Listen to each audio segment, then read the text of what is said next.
기도하겠습니다.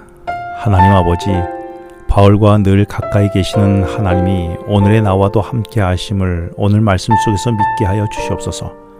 예수님 이름으로 기도합니다. 오늘도 사도행전 27장 23절 말씀을 계속해서 다시 묵상하겠습니다. 바울은 23절에서 세상의 물질에 속한 사람이 아니라 하나님께 속한 사람이라고 고백했었습니다.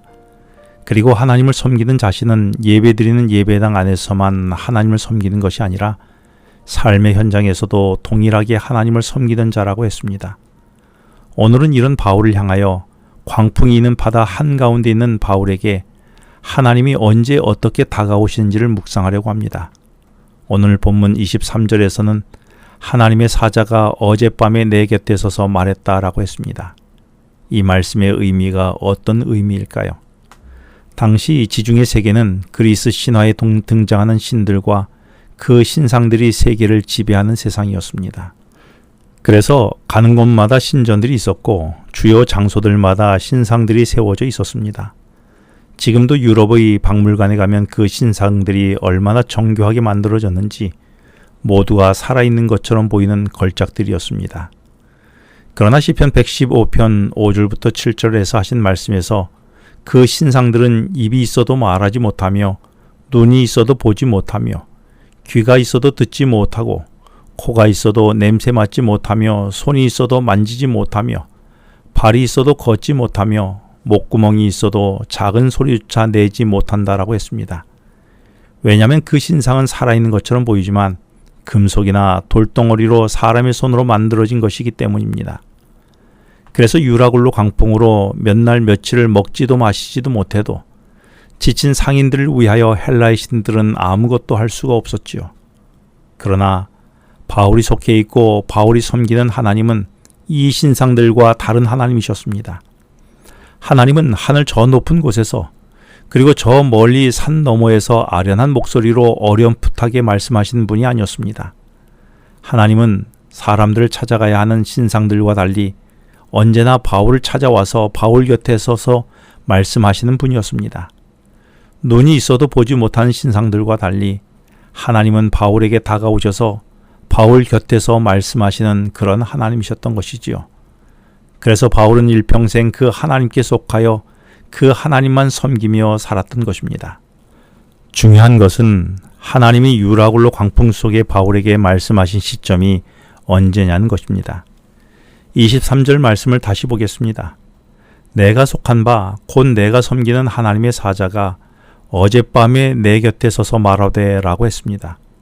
방금 읽은 우리말로 번역된 성경에 의하면 하나님께서 바울 곁에서 말씀하신 때는 어젯밤이었고 이후 날이 밝자 바울이 사람들에게 하나님의 말씀을 따라 두려워하지 말라라고 했다는 것입니다. 그런데 이 말이 어색한 것은 지금 바울과 함께한 알렉산드리아호에 탄 사람들은 며칠 동안 해도 별도 보이지 않은 칠흑 같은 어두움 속에서 지내고 있었습니다. 그래서 언제가 낮인지 언제가 밤인지 분간할 수 없는 날들이 여러 날 계속되었던 것입니다. 여기서 밤이라고 표현된 헬라어 닉스는 어둠의 시간, 죽음의 시간을 의미합니다. 그래서 어젯밤을 좀 더 의미적으로 번역을 하자면 죽음이 도사리는 칠흑같이 어두운 이 밤에 라고 표현할 수 있습니다. 그렇습니다. 하나님은 저 멀리 계시는 분이 아니라 사람들이 유라굴로 강풍으로 헤매던 그 죽을 것 같은 칠흑같이 어두운 밤에 곁에 오셔서 말씀하고 계시는 것이었습니다. 내 인생의 칠흑같이 어두운 시간은 언제였습니까? 그때 나는 어디서 도움을 얻으려고 했습니까? 그동안 내가 신뢰하며 따랐던 것들은 그때 내게 어떤 도움을 주었습니까? 결정적인 도움은 그 칠흑 같은 어두운 밤에 내가 주님을 찾기도 전에 주님이 나를 찾아와 주셔서 말씀해 주셨음을 나는 알고 있습니까? 하나님은 햇볕 따스한 봄날이나 한낮에만 말씀하신 분이 아니었습니다. 하나님은 모든 것을 삼키려는 죽음의 광풍이 있는 시간에도 찾아와 말씀하셨습니다. 그리고 온 세상이 깊이 잠든 한밤중에도 바울을 찾아오셨습니다. 또한 한치 앞을 내다볼 수 없는 칠흑 같은 흑암 속에서도 하나님은 바울에게 말씀하셨습니다. 하나님은 바울이 직면한 죽음의 순간에도 말씀하시는 하나님이셨지요. 이렇게 바울을 찾아와 말씀하신 주님의 음성은 24절에서 바울아, 두려워하지 말라. 내가 가이사 앞에 서야 하겠고 또 하나님께서 너와 함께 항해하는 자를 다 내게 주셨다라는 음성이었습니다.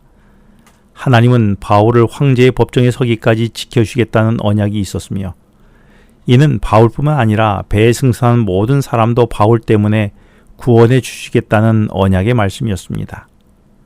이런 주님의 말씀에 따라 바울이 한 행동은 25절에서 알렉산드리아호에 탄 사람들에게 그러므로 여러분들이여 안심하라. 나는 내게 말씀하신 그대로 되리라고 하나님을 믿는다라고 선포한 것입니다. 이처럼 바울에게 하나님의 말씀은 단순한 대화나 감상이 아니라 믿음의 대상이었던 것입니다. 그래서 바울은 하나님의 말씀을 온전히 믿었고 그 말씀을 힘입어 유라굴로 광풍의 깊은 밤에서 벗어날 수 있었던 것입니다. 오늘의 나는 어떻습니까? 나는 하나님의 말씀을 얼마나 신뢰하며 믿고 살아가고 있습니까? 하나님은 나를 지킬 뿐만 아니라 나로 인해 주위 사람도 구원해 주실 통로로 삼으심을 나는 믿습니까? 그렇게 나와 이웃을 구원하기 위하여 주님이 내게 맡긴 사명은 무엇입니까? 기도하겠습니다. 하나님 아버지, 칠흑 같은 내 인생에 여전히 내 곁에 계심을 인하여 감사합니다. 이런 주님의 말씀을 믿는 오늘의 삶이 되게 하여 주시옵소서. 예수님 이름으로 기도합니다. 지금은 개인 기도 시간입니다. 오늘 주신 말씀을 묵상하면서 주어진 기도 제목과 개인 기도 제목을 놓고 기도하시겠습니다.